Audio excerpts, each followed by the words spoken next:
I still can't believe how quickly everything changed that afternoon.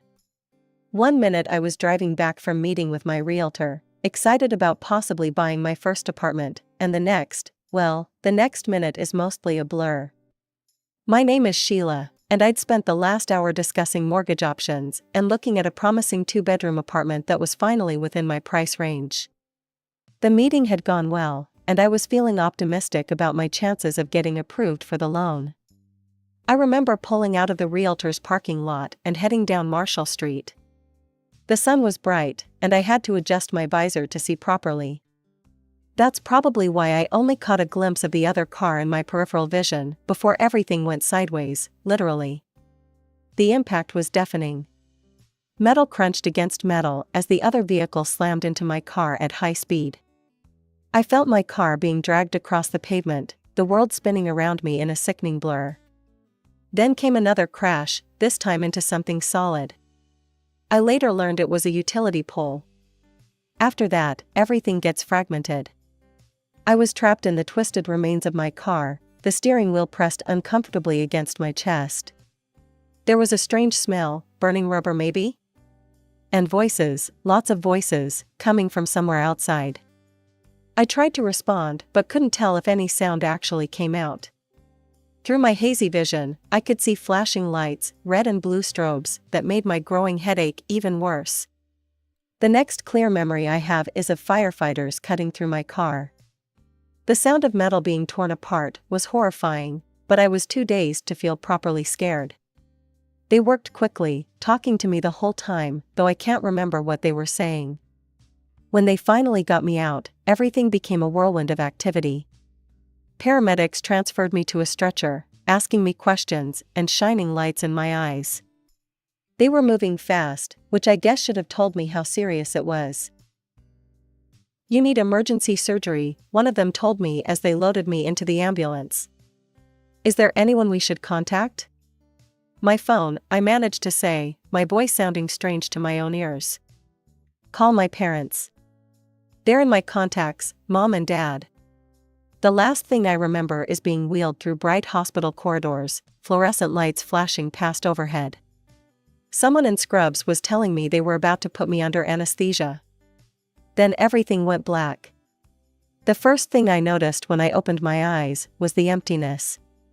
Just me, the steady beeping of monitors, and the sterile white walls of a hospital room. My throat felt like sandpaper, and there was a dull ache throughout my entire body that even the painkillers couldn't completely mask. I tried to move and immediately regretted it. Every inch of me protested, and I let out an involuntary groan.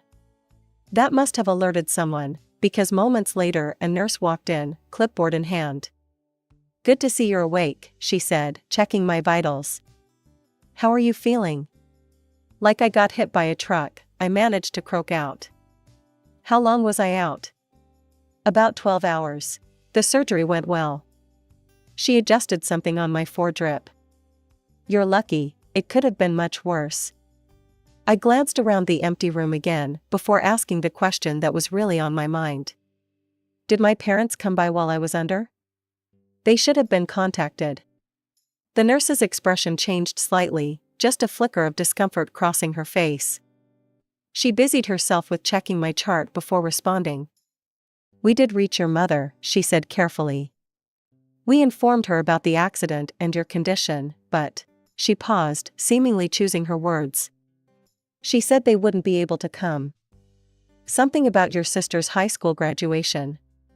"I'm sorry, should we try calling someone else?" "No," I said, settling back against the pillows. "No, this is exactly what I expected." And it was.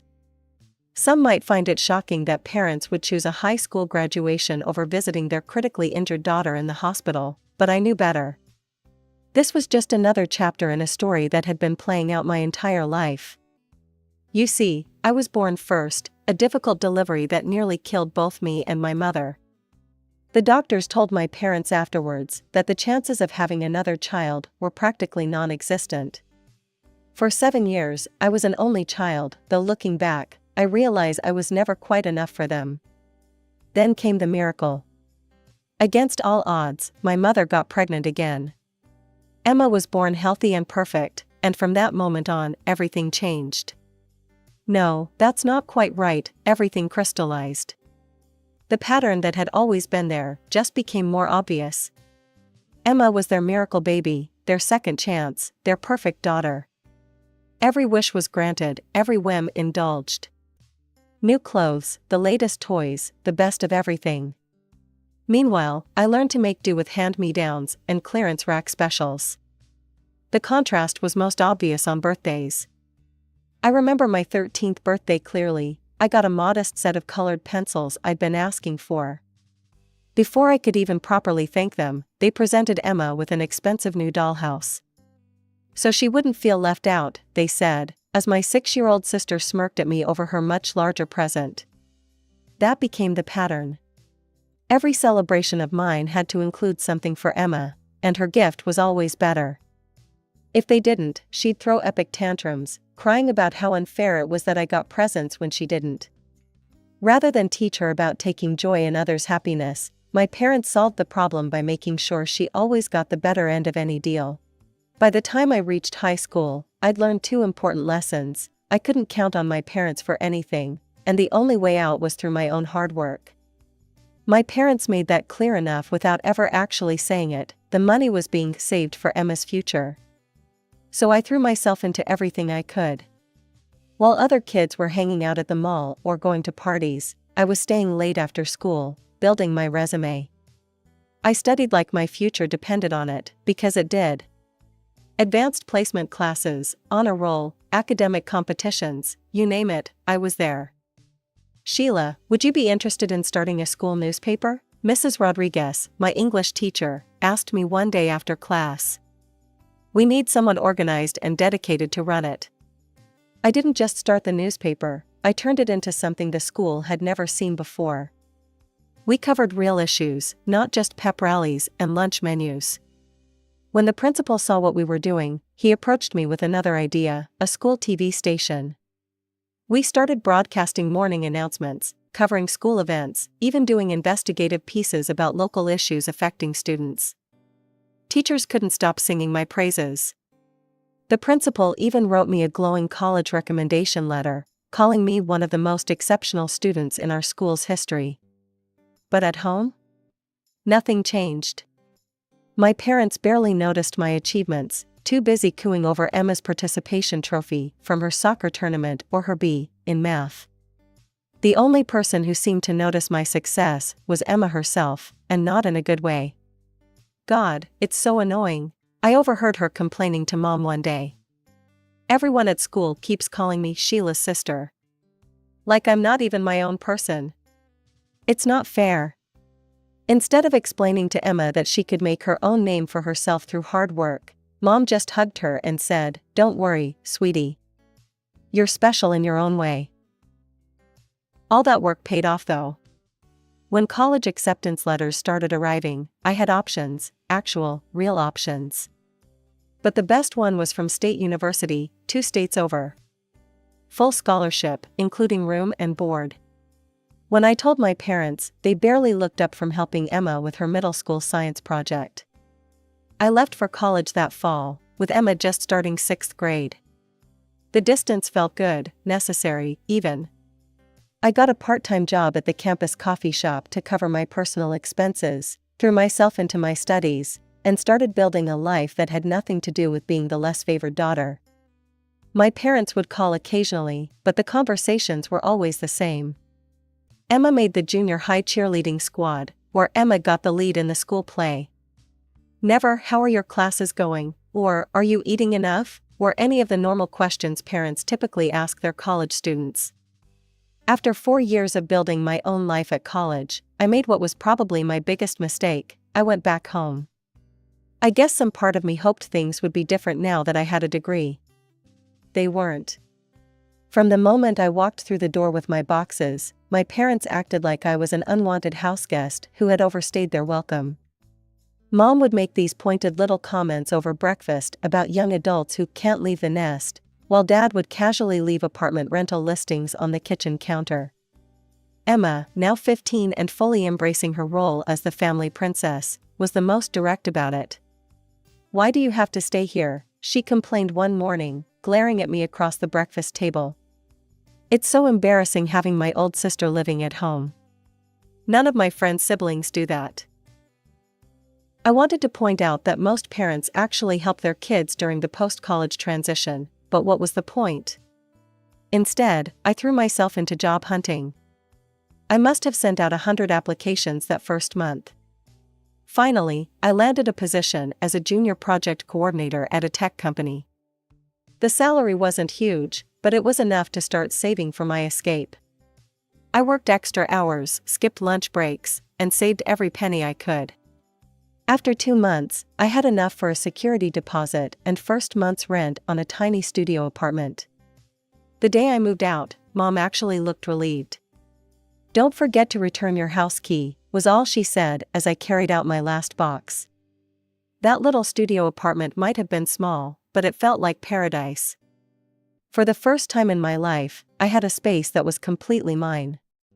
No one to make snide comments, no one to compare me to, no one to make me feel unwelcome in my own home. I channeled all my energy into work. Every project, every task, no matter how small, I gave it my all. Need someone to stay late? I volunteered. Difficult client? I'd handle it. Complex problem? I'd solve it. People started to notice. A year and a half after starting, I was called into my supervisor's office. I thought maybe I'd done something wrong, but instead, she offered me a promotion to senior project coordinator. The salary bump meant I could finally start putting money aside for my own place. Another year passed, and I got promoted again, this time to project manager. I was actually proud of myself, so I made another mistake. I mentioned it at one of the family dinners I still occasionally attended, trying to maintain some kind of relationship with my parents. Mom and Dad suddenly got very interested, more interested than they'd been in anything about my life in years. "Project manager? That must pay well," Dad said, trying to sound casual. "How much are they giving you?" Before I could deflect the question, Emma jumped in with her usual tact. She looked me up and down, and started laughing. "Whatever it is, you should spend some of it on new clothes. You dress like somebody's grandmother." Mom and Dad joined in the laughter, like it was the funniest thing they'd ever heard. I didn't say a word. I just got up, grabbed my purse, and walked out. They could laugh all they wanted, I had an apartment to save for. The next 3 weeks in the hospital felt like an endless blur of pain, medication, and recovery. 2 surgeries, one to repair internal damage, another to fix my broken leg.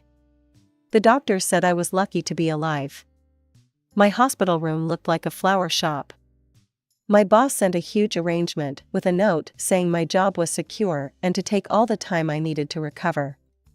My coworkers took turns sending care packages, books, magazines, snacks, anything to help pass the time.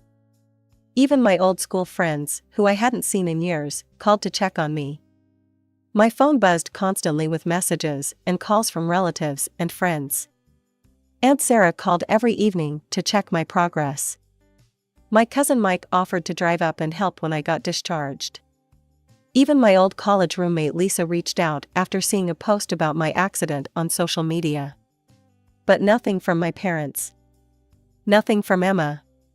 Not a call, not a text, not even a quick "hope you're okay" message. The empty space where their names should have been on my phone screen felt louder than all the other messages combined. Then, a week after my second surgery, they finally showed up. I was dozing in my hospital bed when I heard the door open.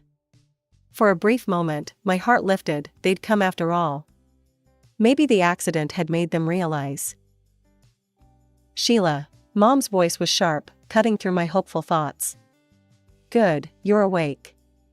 Dad hung back near the door while Mom marched up to my bedside. "No, how are you feeling?" "No, we were worried." "Not even a "you look better." "We need to discuss something important," Mom continued, her tone businesslike. "Emma got her college acceptance letters. Several good schools want her, but we need money for her tuition. We know you've been saving to buy an apartment." It took me a moment to process what she was saying. Surely they hadn't come to my hospital bed, after ignoring me for a week, to ask for. We expect you to help your sister, Mom said firmly. Family helps family, and Emma needs this money for her education. I stared at them, the pain medication making everything feel slightly surreal. Are you serious? I finally managed to say. I'm lying here after 2 surgeries, and you haven't even asked how I'm doing. But you want my savings? Don't be dramatic, Mom replied, waving her hand dismissively. We knew you were getting proper medical care. The hospital kept us informed. Emma has a real opportunity here, Dad added. She can't miss this chance. These schools won't wait forever. Something snapped inside me. Maybe it was the pain medication making me braver, or maybe it was just 25 years of built-up resentment finally boiling over. Get out, I said quietly. Excuse me? Mom's eyes widened.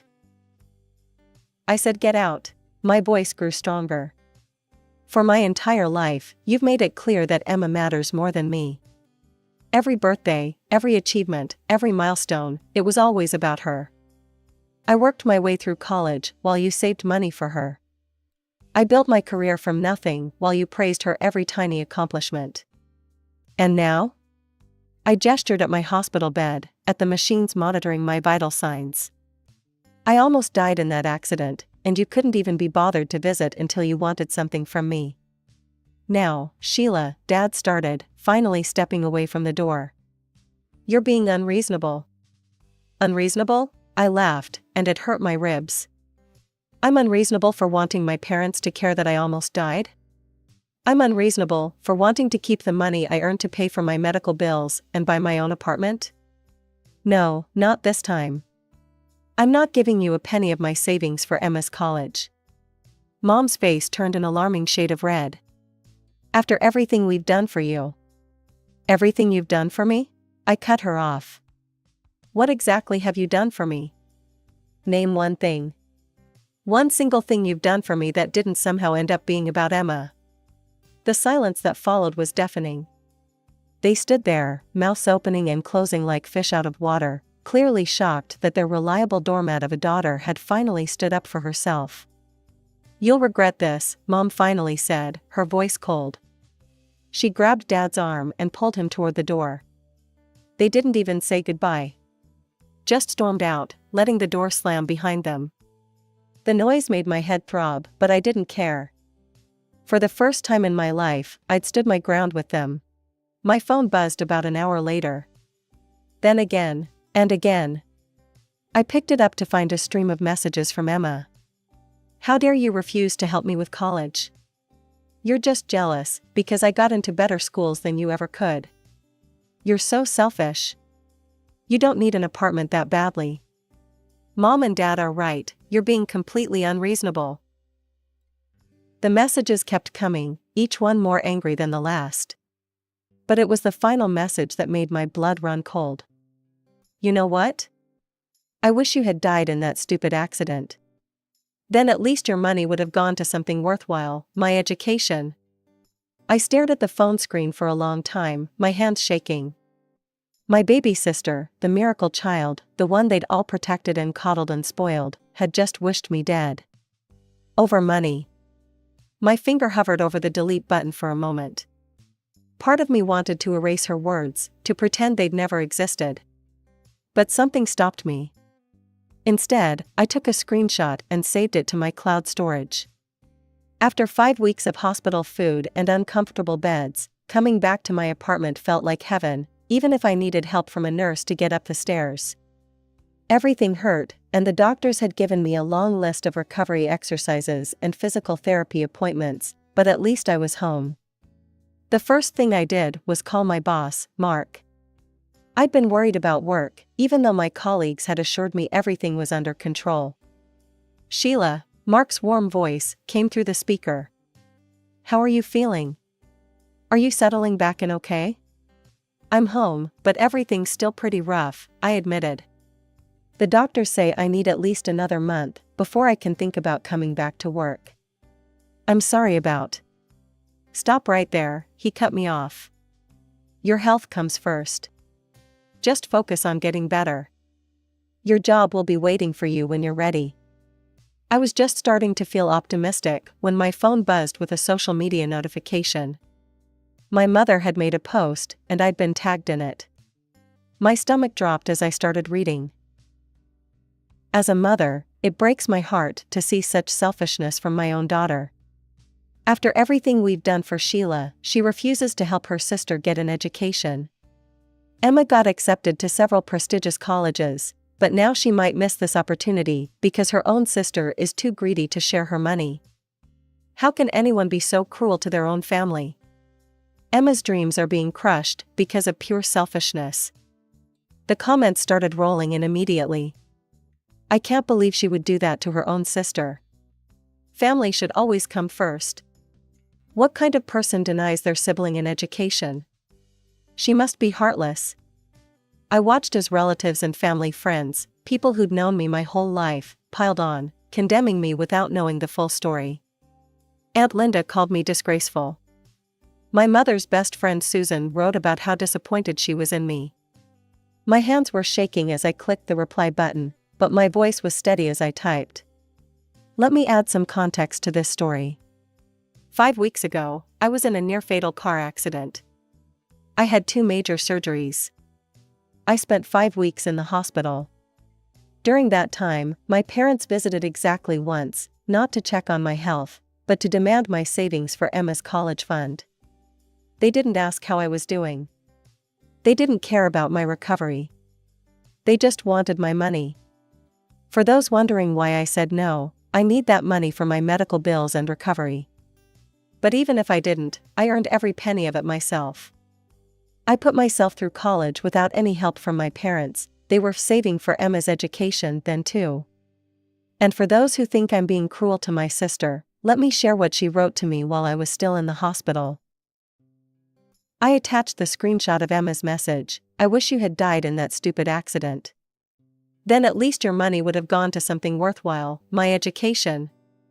So, to all of you judging me, I have a question. Would you give your savings to people who couldn't be bothered to visit you in the hospital?